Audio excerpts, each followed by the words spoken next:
I've always enjoyed the solitude of the night. Living in a quiet suburb in Ohio, you get used to the silence. But 3 months ago, I learned that silence isn't always empty.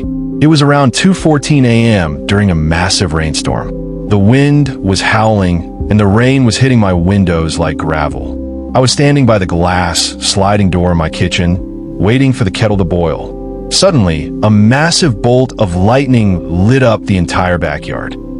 Just 3 feet away from me, standing right on my patio, was a man. He was tall, wearing a bright yellow raincoat that looked brand new despite the storm. But it was his face that made my blood run cold. He was staring directly at me with a wide, frozen, unnatural grin, as if his face had been carved that way. The yard went pitch black again. My heart was thumping against my ribs. I stood there, paralyzed, praying it was just an illusion. When the next flash of lightning came, I gasped. He was no longer on the patio. He was pressed right against the glass door, his forehead touching the surface, still wearing that terrifying smile. I scrambled back, knocking over my chair, my breath coming in ragged gasps. But then, through the sound of the rain, I heard it. A soft, rhythmic clicking sound. It wasn't coming from the glass door. It was coming from the hallway. Someone was slowly, very slowly, turning the doorknob on my front door. I realized then, with horror, that the man in the raincoat was never trying to get in. He was just a distraction to keep me looking at the backyard while something else entered from the front. I worked a late shift at a lonely gas station tucked away near the deep woods of Oregon. It's a place where the trees seem to lean over the road, watching you. One night, around 3 a.m., the air felt strangely heavy. I stepped outside for a quick break to clear my head. Everything was dead silent. No crickets, no wind. Then I heard it. A soft, melodic whistle coming from the edge of the dark trees. My heart skipped a beat. It was a specific tune, an old lullaby my grandmother used to hum to me when I was a child. I called out into the darkness. "Hello? Is someone there?" But the whistling stopped instantly, leaving a chilling silence behind. I hurried back inside, locking the heavy glass doors behind me.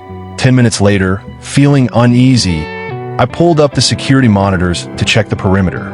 The camera showed absolutely nothing, just empty pavement and dark trees. But suddenly, the whistling started again.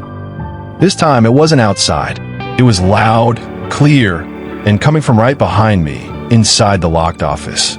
I turned around so fast I nearly fell, but the room was empty. However, the temperature had dropped to a bone-chilling freeze. On my dusty desk, someone had traced a small, perfect circle in the grime. In the middle of that circle sat a small, rusted gold locket. My breath hitched. It was my grandmother's locket, the one that had been placed inside her casket and buried with her 10 years ago. I looked back at the monitor, and for a split second, I saw a pale hand reaching for the camera lens before the screen went to static. My apartment is on the 12th floor of a high-rise building, so I never felt the need to close my curtains. I always figured no one could see me up here anyway.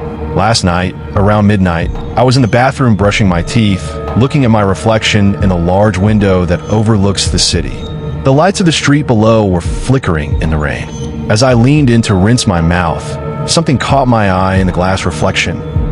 In the reflection of my dark bedroom behind me, the space under my bed looked darker than usual.